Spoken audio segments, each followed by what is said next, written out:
My name is Shane Ellis, and I'll be discussing the question of is there inclusivity in American fashion?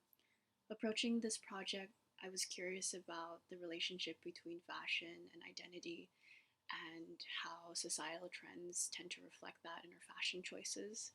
And so that kind of changed the direction of the project to research more into the question of is there inclusivity in American fashion, and if so, why? My thesis for this project is that there is a growing demand for size ranges, cultural and subcultural representation, gender expression, and other forms of inclusivity in American fashion. This is because fashion is increasingly valued and pushed to the United States. Recent cultural and social movements have played another large role in challenging the exclusivity of fashion and what it represents. I think it's also important to mention the context of what inclusivity and exclusivity is. Inclusivity is the inclusion of other groups that have not necessarily been represented, and exclusivity is the exclusion of groups. And so, from an historical standpoint, fashion was always meant and is still something that is exclusive to the wealthy and the rich. And so, you start to also see exclusivity represented in beauty standards and how that also was something tied to thinness as American exceptionalism, and also something which was related to white thinness, because as represented in the photo, this comes from the book Fearing the Black Body, which talks about how Nordic and Aryan characteristics of tall thinness was associated with beauty, and so that's perpetuated in fashion and in beauty, and is still reflected in fashion and beauty standards. In terms of exclusivity in classism, you see that in the fact that, as mentioned before, fashion was meant for the wealthy and is something that has gradually changed as society has become more industrialized, where now the working class has access to trendy and fashionable clothing. And so fashion no longer becomes something just for practicality, it becomes something for social communication, and there's value to that. And so there becomes an increasing pressure to include groups outside of just the wealthy and rich.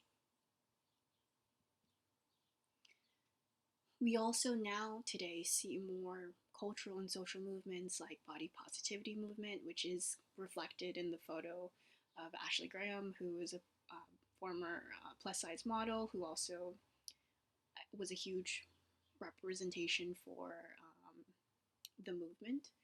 And you start to see um, culturally and societally people starting to care more about intersectional issues of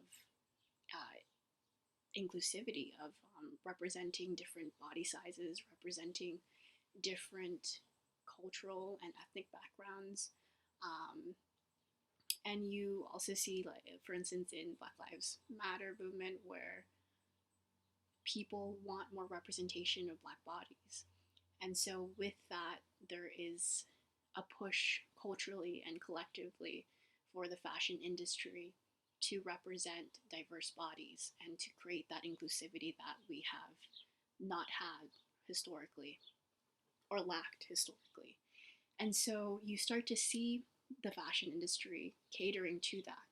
However, as noted in the quote under the photo, today fashionable diversity is brought to us, after all, by the same people who brought us the hegemony of the blue-eyed blonde.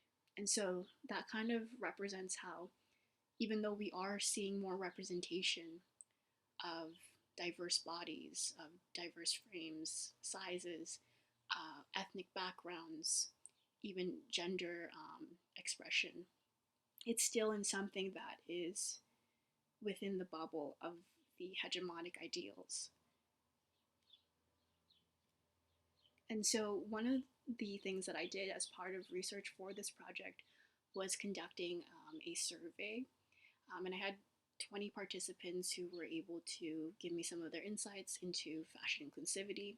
Some of the questions were, did you see basically inclusivity in fashion? Oh, and a lot of them did see. There's about 50% agreement that there's somewhat of more means to promote inclusivity. But there's still also 40% of the participants who felt that there wasn't enough done to promote inclusivity. One of the interesting things about the surveys also was the conversation about what they wanted to see reflected in fashion inclusivity. And a lot of them talked about size range and the lack of it.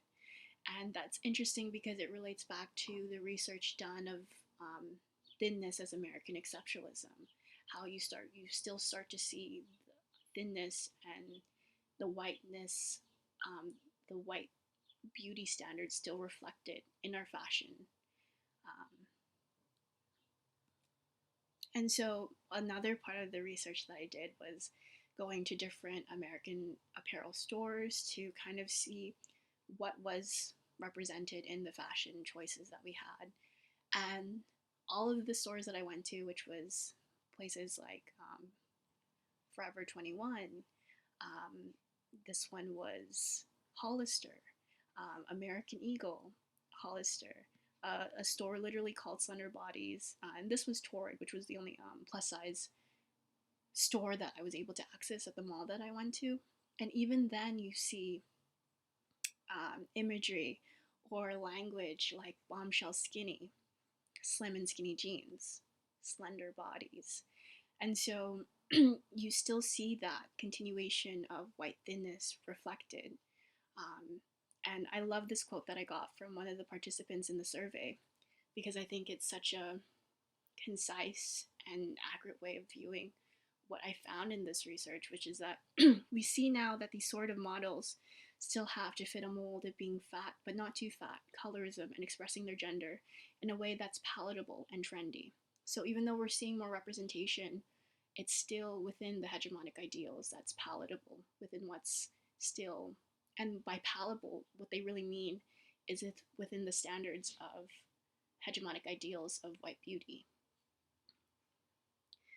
Other interesting things in terms of like seeing the inclusivity reflected was seeing like you see different frames represented in body, like different sizes, as well as like even different gender expressions. Like you see more male fashion leaning towards things that would have previously been seen more feminine.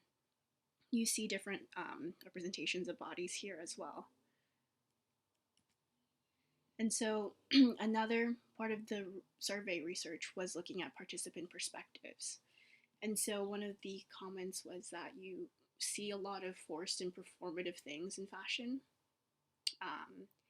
And you also see that people agree that there is a good range of inclusivity, especially compared to maybe other parts of the world where it's still very rigid.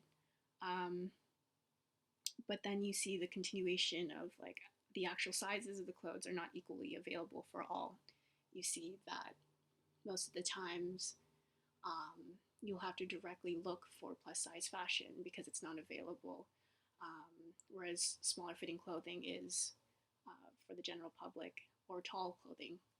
You also see gender fluidity being more expressed, or even cultural identity. But there's the caveat of it also being performative and being forced because you're only seeing it in places that are, for instances, done for a certain like promotion of Heritage Month.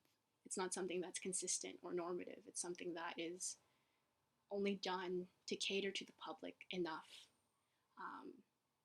And so there's that reoccurring theme that clothing usually is not designed for us. It is designed for the hegemony. And so my concluding thoughts is that American culture increasingly wants the diversity that inclusivity has continuously denied. And while there have been gradual efforts towards inclusivity in fashion, we still grapple with the roots of hegemonic ideals. Thank you.